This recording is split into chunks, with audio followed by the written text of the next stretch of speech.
Les bonnes nouvelles sont suffisamment rares pour être soulignées. Une équipe de médecins germano-italiens a accompli une prouesse d'une ampleur inédite, la reconstitution de 80% de l'épiderme d'un enfant atteint d'une grave maladie héréditaire depuis sa naissance et dont la peau tombait en lambeaux. Il aura fallu 2 ans d'opérations successives et 8 mois de soins intensifs.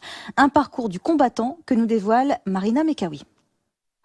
Le père de ce petit garçon syrien, Hassan, n'en revient toujours pas. L'inespéré vient d'arriver à son fils atteint d'une maladie orpheline grave de la peau, l'épidermolyse bulleuse jonctionnelle. Le professeur De Luca a dit qu'il y a 50% de chances que l'intervention réussisse. Nous avons décidé de le faire, car nous n'avions pas le choix. Le professeur De Luca, associé aux équipes médicales allemandes et italiennes, ont reconstitué génétiquement 80% de son épiderme à partir de cellules souches modifiées. Comme vous l'avez compris, la maladie de ce petit garçon affecte sa peau, ce qui nécessite de la reconstruire entièrement. Mais qu'est-ce que la peau? Donc c'est un organe qui est constitué de plusieurs tissus que vous pouvez voir ici sur cette photo au microscope électronique. Donc le tissu le plus externe s'appelle l'épiderme et le tissu un peu plus en dessous s'appelle le derme. Donc si on regarde sur ce schéma, cet épiderme est bien la couche protectrice et le derme, lui, va contenir un certain nombre d'autres cellules, des cellules nerveuses, des vaisseaux sanguins et va aussi conférer l'élasticité à la peau. Alors ces tissus sont bien sûr constitués de cellules. Donc pour ce qui concerne l'épiderme, on va retrouver principalement des cellules appelées kératinocytes qui produisent, comme leur nom l'indique, de la kératine, la substance qui rend la peau imperméable. Et le derme, quant à lui, est constitué de fibroblastes. Donc ces cellules sont normales chez le petit garçon, sauf que le problème va se situer ailleurs, à savoir la jonction entre ces deux tissus qui se trouvent ici. Donc cette jonction se faisant mal, l'épiderme va donc partir en lambeaux, d'où le nom d'épiderme bulleuse jonctionnelle.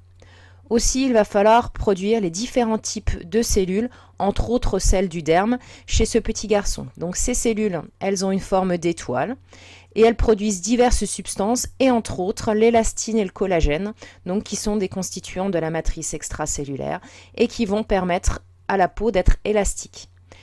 Mais du coup, si celles du petit garçon ne sont pas normales, comment en produire ?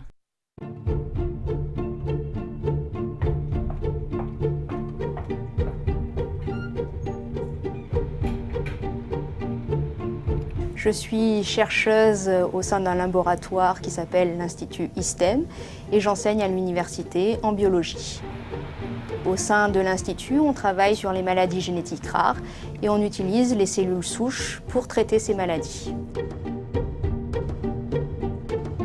Les cellules souches sont issues de l'embryon. Elles sont obtenues 5 à 7 jours après la fécondation in vitro et ces cellules sont mises en culture.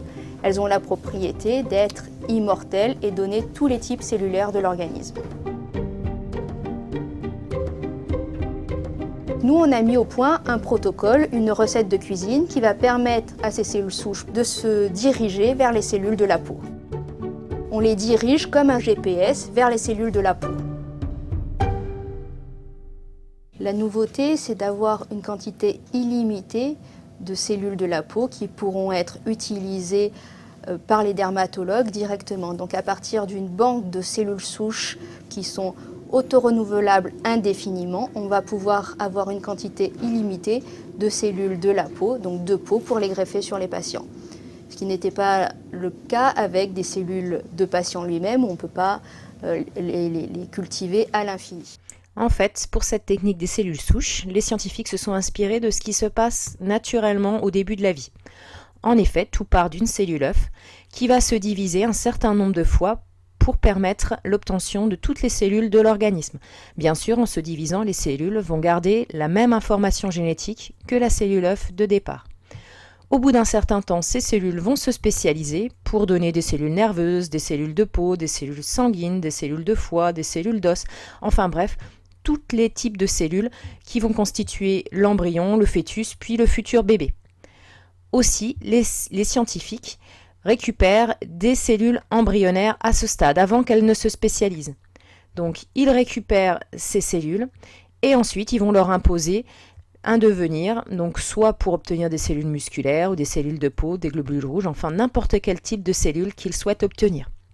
Mais du coup, comment est-ce possible que, naturellement ou de manière dirigée dans un laboratoire, à partir de cellules ayant le même patrimoine génétique, on puisse obtenir différents types de cellules? À vous de le découvrir.